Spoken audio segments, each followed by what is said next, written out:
कि जहिया से तुरल बाबा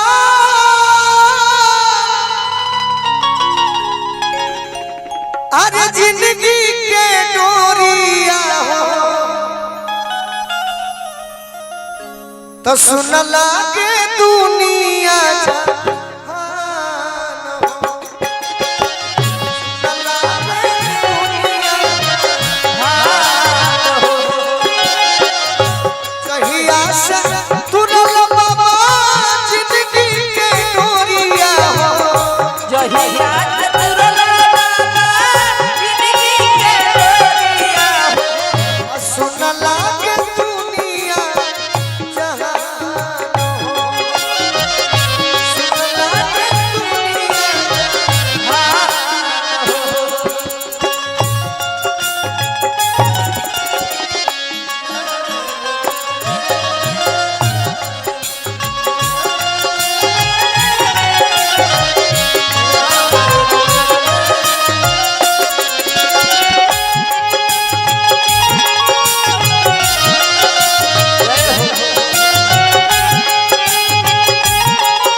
और मनवा के ललसा मनो वे में रही गईले हो पुरला ही सपना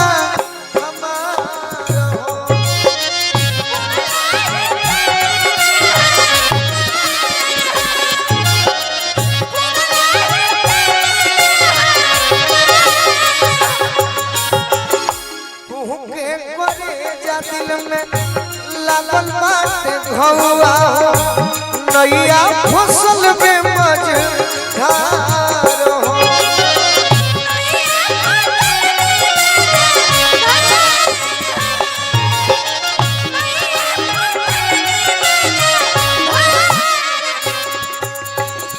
गाना बहुत लंबा बा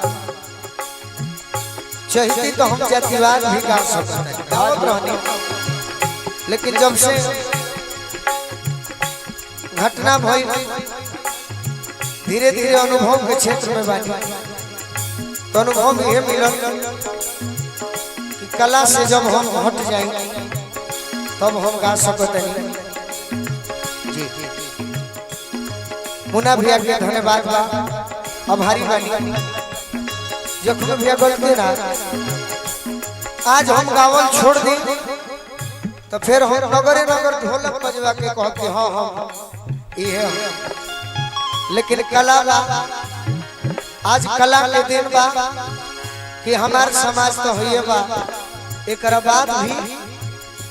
जितना भी भोजपुरी सुने वाला श्रोता बड़न हर बिरादरी के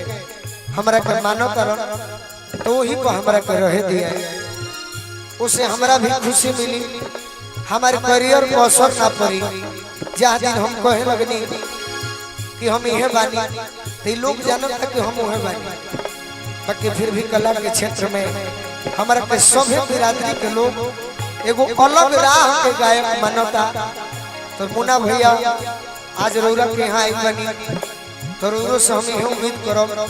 कि बस दुआ दी आशीर्वाद दी प्यार दी दुलार दी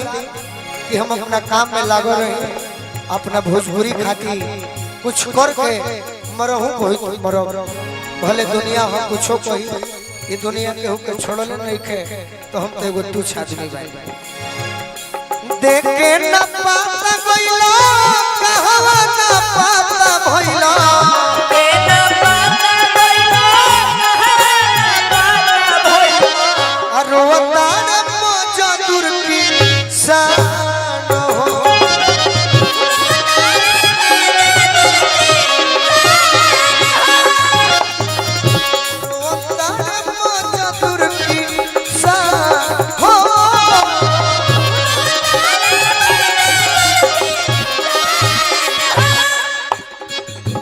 अनबन शान खाती जनवा गवैलो दुश्मन घूमेला सीना तान हो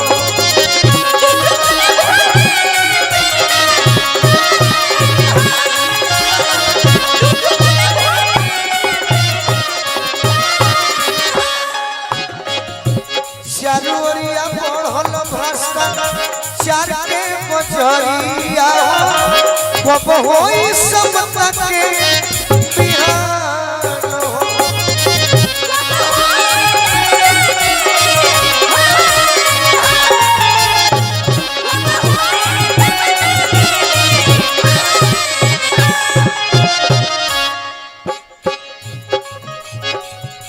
ललन भोजपुरी